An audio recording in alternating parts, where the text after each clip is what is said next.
12 class में पढ़ने वाला लड़का देखने में बहुत ही ज़्यादा खूबसूरत होता है, बहुत होनहार होता है और वो अचानक चलती क्लास से अचानक गायब हो जाता था।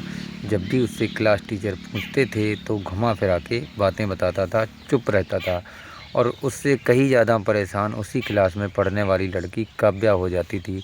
और जिस दिन उस लड़के की चुप्पी खुली तब तक बहुत देर हो चुकी थी। खुलासा हुआ तो संबंध निकलता है काव्या लड़की के साथ और उसकी माँ के साथ। जब इस चीज़ का खुलासा हुआ तो लोगों को यकीन नहीं हो रहा था, हर कोई इस बारे में थू थू कर रहा था।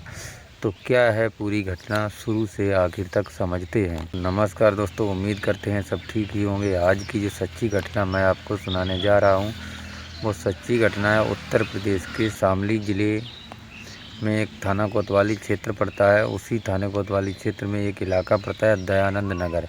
उस दयानंद इलाके में रहने वाला एक शख्स रात के करीब 8:30 बजे का समय रहता है, जिस समय वो रोड से रेलवे स्टेशन रोड पर गुजर रहा था। तभी उसे वहीं गली के कोने पर पड़ी हुई एक आदमी की बॉडी मिलती है, जो कि सर पूरी तरीके से पहचान में नहीं आ रहा था और उसका नीचे का शरीर पूरी तरीके से तड़प रहा था, ज़िंदगी और मौत के बीच आखिरी सांसें ले रहा था। तभी रास्तागीर उस इंसान की बॉडी को देखता है और देखने के बाद बहुत ही ज़्यादा डर जाता है, शोर कर देता है। शोर करने के बाद उधर उसी मोहल्ले के सैकड़ों लोगों की भीड़ वहाँ पर इकट्ठी हो जाती है। भीड़ इकट्ठी होने के बाद थाना कोतवाली क्षेत्र को सूचना दी जाती है। जैसे ही सूचना पहुंचती है, वहां के कोतवाल अपनी इस गौतम, एसआई सत्यनारायण गौतम और एसआई महिला नीमा गौतम पूरी पुलिस टीम के साथ मौके पर पहुंचती हैं। पहुंचते ही देखते हैं कि जो शख्स पड़ा है उसके सिर में गोली लगी है, पूरी तरीके से मर चुका है। मरने के बाद उसकी आइडेंटिटी वेरीफाई की जाती है, उसकी जेब टटोली जाती है तो उसकी जेब में एक पर्स मिलता है। उस पर्स में जो आधार कार्ड मिलता है उस पर नाम लिखा हुआ था राकेश रोयला।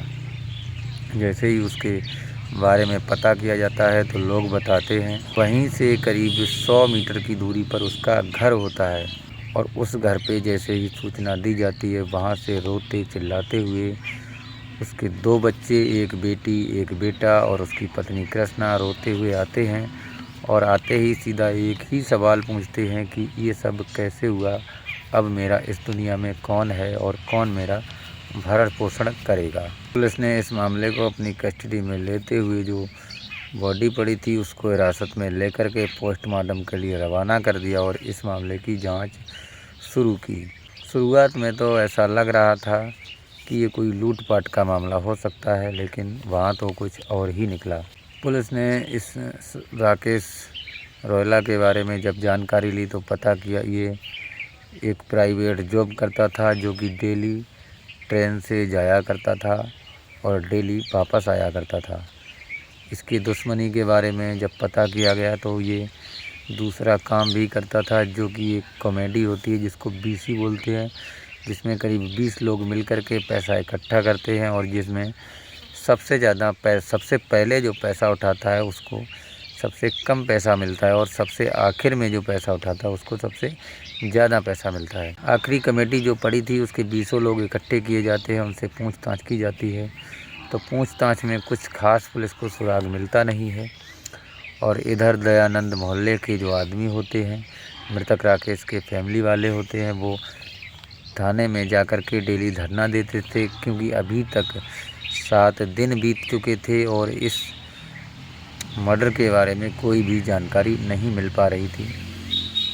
हालांकि जब गांव पब्लिक के लोगों ने ज़्यादा हंगामा काटा तो इस केस की जांच कर रहे थे अवनीश गौतम, उनका ट्रांसफ़र हो जाता है और उनकी जगह पे नए एसएचओ की भर्ती हो जाती है जितेंद्र गुप्ता की।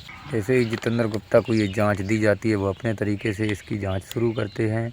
इसके बारे में जब पता करते हैं, रेलवे स्टेशन से लेकर के राकेश रोयला के घर तक का सीसीटीवी कैमरा जब चेक किया जाता है तो पहले रेलवे स्टेशन के कैमरे में नज़र आते हैं कि ये स्टेशन पर तो गए थे, लेकिन इनकी ट्रेन छूट चुकी थी और वहाँ से वापस आ रहे थे। अब रास्ते में लगे जगह जगह के सीसीटीवी कैमरे चेक किए जाते थे, लेकिन इनका कातिल तो नहीं मिलता है तो मृतक राकेश का बेटा एक बाइक पर सवार होकर एक जगह पर खड़ा हुआ नज़र आता है। राकेश के बेटे प्रवीण कुमार से पूछताछ की तो प्रवीण कुमार से पूछा कि तुम वहाँ किस लिए गए थे। उसने बताया कि मुझे तो माँ ने चाय के लिए दूध लेने के लिए भेजा था, मैं तो बस दूध लेने ही गया था। फिर उससे पूछा जाता है कि तुम्हारे साथ जो दूसरा शख्स बैठा था बाइक पर वो कौन था। वो बताता है कि वो दरअसल हमारी बहन काव्या का बॉयफ्रेंड है, माँ ने हम दोनों को दूध लेने के लिए भेजा था। पुलिस का दिमाग यहीं से घूम जाता है। अब उस काव्या के बॉयफ्रेंड समीर की तलाश की जाती है। समीर मिलता है, समीर से बातचीत की जाती है। समीर से बातचीत करते वक्त ही ऐसा स्पष्ट हो जाता है कि कत्ल में कुछ इसी का हाथ है। अब पुलिस समीर को उठा कर के थाने लाती है। थाने लाने के बाद तरह तरह के सवाल जवाब करती है, लेकिन समीर ठीक से जवाब नहीं दे पाता है। कोई बात कुछ बताता है तो थोड़ी सी देर बाद उसका आंसर कहीं कुछ दे देता है। पुलिस समझ चुकी थी कि इसका हाथ है। पुलिस ने जब अपनी सख्ती से उसके साथ हाथापाई की और उससे कबूलनामा करवाने की कोशिश की तो उसने जो सच्चाई बाहर निकाली उससे पैरों तले ज़मीन खिसक गई। उसने बताया कि कई दिनों से हमारा और काव्या के बीच में अफेयर चल रहा है, जिसके बारे में काव्या की माँ कृष्णा अच्छी तरीके से जानती है और ये इस सब में काव्या का और उसकी माँ का दोनों का हाथ है। उसने बताया कि सन 2021 से काव्या उसके साथ मिली हुई थी, जो आपस में दोनों का अफेयर था। ये दोनों एक दूसरे से मिलते रहते थे, लेकिन एक दिन काव्या समीर को अपने घर पे बुलाती है। बुलाने के बाद उसके साथ संबंध बनाती है। तभी अचानक काव्या की माँ आ जाती है और समीर को बहुत ज़्यादा धमकियाँ देती है, वार्निंग देती है, जिसके बाद समीर चला जाता है। और समीर के जाने के बाद दूसरे दिन ही काव्या की माँ समीर को फ़ोन करती है और अपने घर पे बुलाती है। जिस वक्त काव्या स्कूल गई हुई थी, वो कहती है कि हम किसी को कुछ नहीं बताएंगे, जो काम तुम मेरी लड़की के साथ करते हो वही काम ठीक हमारे साथ भी करिए और बिल्कुल खुश रहिए, किसी को कुछ पता नहीं चलेगा। अब इस समीर के अंदर इतनी समझ नहीं थी, वो नहीं सोचता था कि जो काम वो कर रहा है उसका अंजाम इतना ज़्यादा दर्दनाक हो सकता है। समीर करता रहा। अब ये काव्या की माँ उसको ब्लैकमेल करने लगी। उसके कुछ फ़ोटोज़ और वीडियो को प्राइवेट उसने अपने पास सेव कर लिया। जब भी वो चाहती थी तब उसको समीर को बुलाती थी। सिलसिला चलता चला आ रहा था। जब काव्या स्कूल के लिए निकलती थी, उसी दौरान काव्या की माँ कृष्णा समीर को मैसेज करके बुलाती थी और समीर चलती हुई क्लास से आता था, उसकी माँ के साथ रिश्ते बनाता था। उसके बाद फिर वापस जाकर के क्लास में बैठ जाता था। सिलसिला अच्छा खासा चलता चला आ रहा था कि एक दिन की बात है, काव्या की माँ को ये बात पता चली कि राकेश ने समीर को बहुत ही ज़्यादा धमकी दी है, आने जाने से रोका है। तो उसने कहा इसका भी बंदोबस्त करना पड़ेगा। उसने समीर से कहा कि आपका काम है इनको ठिकाने लगाना और आपको हर हाल में ये काम करना है। समीर कहता है मुझे ये सब करना नहीं आता, मैंने कभी ये किया नहीं, मैं एक पढ़ने वाला लड़का हूँ। मैं इस मामले में मेरा एक दोस्त है, शायद वो काम इसको बड़ी ही सफाई से कर देगा, जिसका किसी को पता नहीं चलेगा। समीर अपने दोस्त सागर से बातचीत करता है राकेश को ठिकाने लगाने के लिए। तो सागर 5 लाख रुपए की डिमांड करता है और वो कहता है कि चलिए कोई बात नहीं, हम आपको पैसे देंगे, आ जाइए इनसे मिलवाते हैं। राकेश की पत्नी से मिलवाता है समीर। सागर को जो शूटर होता है उसकी बातचीत करवाता है। ले दे करके मामला 4 लाख रुपए में क्लियर हो जाता है। अब वो समय निश्चित किया जाता है, जिस दिन तय किया जाता है कि काव्या की माँ पहले ही सोच रखे थे कि आज रेलवे स्टेशन जाते समय इनको इतना लेट करना है कि ट्रेन छूट जाए और इनको वापस आना पड़े। वापस आते वक्त तय और समय नियम के मुताबिक साफ शूटर रास्ते में ही खड़ा हुआ होता है और जो राकेश के करीब जाकर के कनपटी पे गन रख के गोली चला देता है और जिसके बाद वो वहाँ से गायब हो जाता है।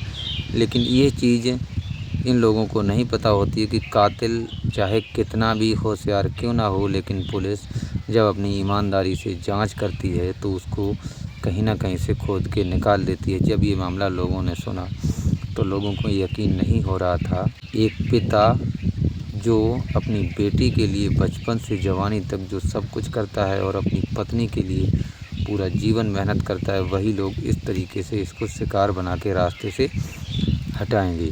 तो दोस्तों, इस केस में टोटल 6 अपराधियों को गिरफ्तार किया गया है, जिसमें राकेश की बेटी काव्या और राकेश की पत्नी कृष्णा और काव्या का बॉयफ्रेंड समीर के बुलाए हुए जो 2 शार्प शूटर थे, उनको भी गिरफ्तार करके पुलिस ने जेल भेज दिया है। दोस्तों, इस घटनाक्रम को सुनाने का उद्देश्य किसी को परेशान करना या किसी का दिल दुखाना नहीं है, बल्कि आपको जागरूक करना है, आपको सचेत करना है।